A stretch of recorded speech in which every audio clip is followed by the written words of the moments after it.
Hello mga idol, mayong buntag. Niata diri tungod karon sa pinakasikat o ikaduha sa pinakasikat nga beach resort dinhi sa Davao City kaniadto. Mao ni siya ang Victorious Beach Resort and Seminar House kaniadto. Ikaduha ni siya or una ba ni siya sa Beach Club sa Lanang nga nagdungan-dungan ni siya og kasikat kaniadto.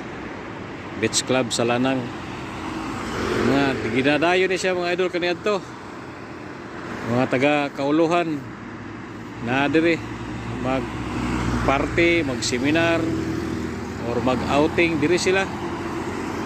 Karon naunsa na wala na mao ni, pero na pa yang mga idol, yang karaang building na apa nagbarog pa, yang seminar house pavilion dara na apa, pero ang uban wala na kay ako pa minaw na kay nakatrabaho mo ko ani kaniadto, gamay pa ko, bata-bata pa ko kuani ka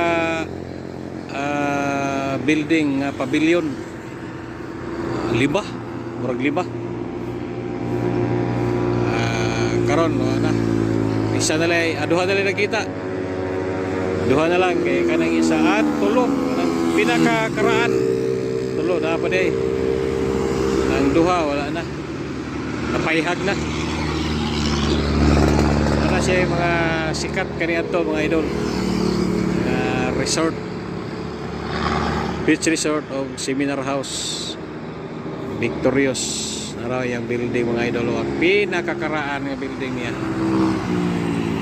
Nakasaka ko diha kaniadto, nagedad pa ko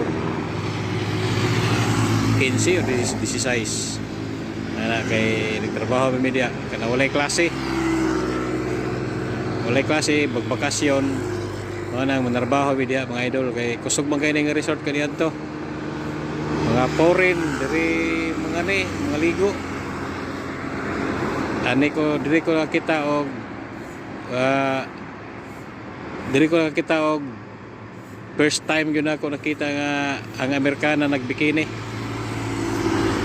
Basta lain na sa mga ibati mga idol, muna ko gikalintura kaya nagbikini ang Amerikana mga idol.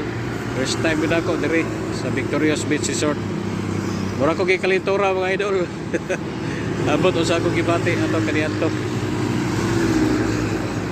Sige mga idol, istorya lang ko sa mga kaniadto nga mga establishment diri sa Daplin sa Baybay, mga resort.